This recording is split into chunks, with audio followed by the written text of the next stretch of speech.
Bonjour, je suis Vincent Fay, conseiller municipal du groupe Lagny écologiste et solidaire. Bonjour, Carole Chavanne, conseillère municipale également à Lagny écologiste et solidaire, donc à Lagny-sur-Marne. Et aujourd'hui, on se lance dans des vidéos pour débriefer les différents conseils municipaux, nos propositions, nos votes, nos prises de position, afin d'expliquer justement nos choix pendant les différents conseils municipaux. Et aujourd'hui, on commence par débriefer le conseil municipal du 3 décembre et on abordera deux points, celui du recyclage des biodéchets d'une part, et ensuite le point sur le plan des mobilités qui était soumis à avis du conseil municipal. Oui, alors tout à fait, et je voulais rajouter que finalement, si vous regardez le conseil municipal de Lagny, vous vous rendez compte qu'il y a un plan fixe sur le maire et ses deux adjoints à côté, mais que les élus d'opposition, même certains élus de la majorité, sont finalement en voix off, on ne les voit pas. Donc on a décidé de tourner un peu la caméra sur nous et voilà, nous expliquer un peu, vous expliquer et vous expliquer un peu plus profondément nos prises de position. Voilà. Donc on parlait du point... des gestions de biodéchets. Gestion de biodéchets. Oui, alors effectivement, ça a été l'élu à l'écologie, Marie Célie, qui nous a fait un point d'information sur un dispositif test de la gestion des biodéchets à Lagny. Donc, point sur lesquels on a insisté à plusieurs reprises, à savoir que déjà lors d'une question au conseil municipal précédent du 8 octobre, on les avait interpellés parce que normalement la gestion des biodéchets pour les communes est obligatoire depuis le 1er janvier 2024. Et pour l'instant, ça traîne un peu, ça a du mal à se mettre en place. Ça se met en place chez les particuliers, grâce au Citrem qui fait des dons de composteurs et peut-être, je ne sais plus, mais dans certaines copropriétés. Donc là, ça va vraiment être, systématisé. Et la ville va installer un système biobox et des composteurs collectifs. Voilà, c'est ça. Alors d'abord en expérimentation dans les Hauts de Lagny au niveau des Touvents et du totem pour l'instant. Ouais. C'est vraiment dans une phase expérimentale pour voir les comportements des gens, pour voir quelles sont les adaptations selon les publics, sachant que ça a été déjà expérimenté dans d'autres villes auparavant. Donc c'est vraiment quelque chose que l'on demande depuis un petit moment maintenant, avant même qu'il y ait l'obligation légale de mettre en place ce type de dispositif. Et donc il y aura des biobox, donc tout le monde pourra venir apporter ses déchets ménagers, compostables bien évidemment, donc sa matière organique, dans des sacs avec des petites poubelles à côté pour jeter les sacs. Oui, parce qu'il a été constaté que les gens venaient avec des sacs plastiques pour jeter leurs biodéchets et puis ils laissaient les sacs plastiques dans la biobox qui est un contresens en fait. Donc effectivement, on nous avait opposé les fois précédentes que les biobox pouvaient émettre du gaz, un paquet finalement de problèmes qui finalement, ils ont fait des tests et les biobox sont prévues pour ça, donc elles sont vraiment perméables aux odeurs, elles sont bien conçues. Donc c'est une bonne chose parce que ça va être généralisé et espérons que dans tous les quartiers de Lagny soient mis en place ces biobox pour pouvoir désormais composter ces déchets, même lorsqu'on habite dans des immeubles centre-ville. Voilà. Donc voilà, deuxième point sur les mobilités. Sur les mobilités, bon, sans transition, mais c'est un sujet d'écologie, mais voilà, un autre sujet important du conseil municipal. Oui, le conseil municipal a dû donner son avis sur un plan des mobilités régionales.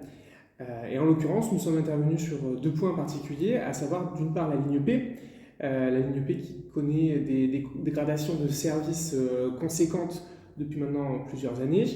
Nous sommes revenus très régulièrement à ce sujet. Nous avons proposé au maire un courrier, une motion à faire voter en conseil municipal pour interpeller Île-de-France Mobilité et Madame Valérie Pécresse, qui est également présidente. Et à chaque fois, on s'est vu recevoir un non.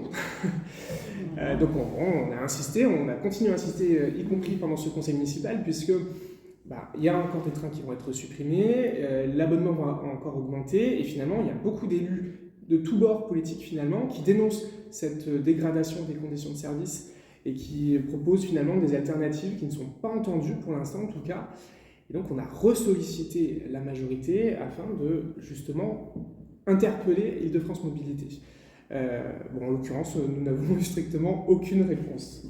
Vraiment une ignorance totale. Oui, comme vous pouvez s'y attendre, sachant que la fois précédente, on fait un peu le lien avec le conseil municipal précédent, mais il nous avait été répondu que Alors c'était plus précis, hein. Monsieur Jaillet, qui est l'élu sur le sujet, nous avait donné pas mal de détails, mais pas des détails très optimistes, sachant qu'il faut quand même savoir que beaucoup de soirs où il y a des travaux, où il n'y a pas de train et que le dernier train est à 22h, 22h30, beaucoup de soirs il n'y a pas de travaux. Donc en fait il n'y a pas de train, mais c'est pas pour des raisons de travaux, c'est parce que en fait c'est plus simple pour la SNCF d'instaurer cette régularité dans le service restreint.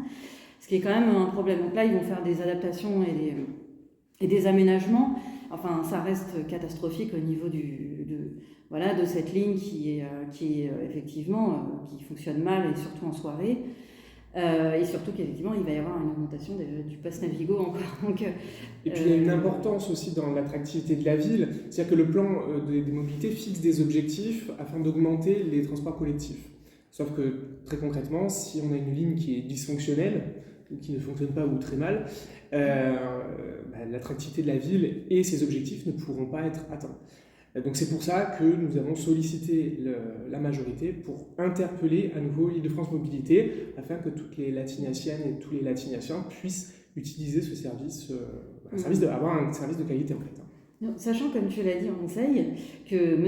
Copé lui-même, qui est plutôt du bord politique de M. Jean-Paul Michel, il nous semble, a lui-même interpellé, a fait une lettre à Valérie Pécresse pour dire là, c'est quand même que le sujet touche même des maires de droite, j'oserais dire, et voilà, dépasse le fait politique, dépasse la position politique, mais quand on s'intéresse un tout petit peu à la possibilité de ses concitoyens d'aller pouvoir travailler à Paris et d'avoir un train de façon régulière, ça paraît évident à un moment de s'engager plus que ça.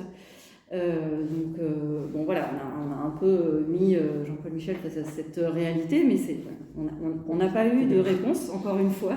Je pense qu'il utilise peut-être pas très souvent le train, je pense qu'il n'est pas très concerné, peut-être que c'est pour cette raison, mais malheureusement, effectivement, vous êtes beaucoup de Latiniaciens et Latiniaciennes utilisent le train tous les jours et voudraient parfois sortir peut-être à Paris le soir pour aller aller au cinéma ou au resto, mais on ne peut pas rentrer. Donc voilà, il faut prendre la voiture, et question écologie, c'est un peu problématique. Autre point dans ce plan local des mobilités, c'est justement le sujet du vélo. Donc tu as été intervenu longuement d'ailleurs sur ce point en faisant quelques propositions. On essaye de faire des propositions parfois, parce que c'est vrai que j'ai un peu insisté sur le fait que ça fait 10 ans qu'il ne se passe pas tant que ça, pas grand-chose sur la question du vélo en ville. Alors, donc le rapport dit bien qu'il faut aller vers les mobilités douces, etc., que c'est évidemment qu'on doit désormais limiter les émissions de gaz à effet de serre, donc de CO2, et donc évidemment que ça tombe sous le sens qu'il faut limiter la voiture, aller vers les transports en commun et vers les mobilités douces, donc le vélo, enfin les mobilités décarbonées. Bon. C'est une évidence, et nous on interpelle beaucoup à ce sujet depuis un moment, et là ils font beaucoup d'annonces avec la voie qui a été faite au niveau des Hauts-de-Lagny et qui part de Val d'Europe, qui va au RER de Torcy, je crois. Le VIF, donc le fameux vélo Île-de-France. Ouais, c'est ça. Et alors après on constate, c'est peut-être une erreur, on a demandé les chiffres, on constate qu'il est très peu emprunté, mais c'est normal parce que finalement dans les usages du quotidien, ça fait doublon. Ça fait doublon déjà avec le RER A. Et puis en plus, ça n'empêche pas que pour aller au collège ou aller au centre de santé ou des endroits qui sont des lieux de fréquentation du quotidien, ça reste ultra dangereux de faire du vélo à Lagny. C'est pour ça qu'on a fait deux propositions.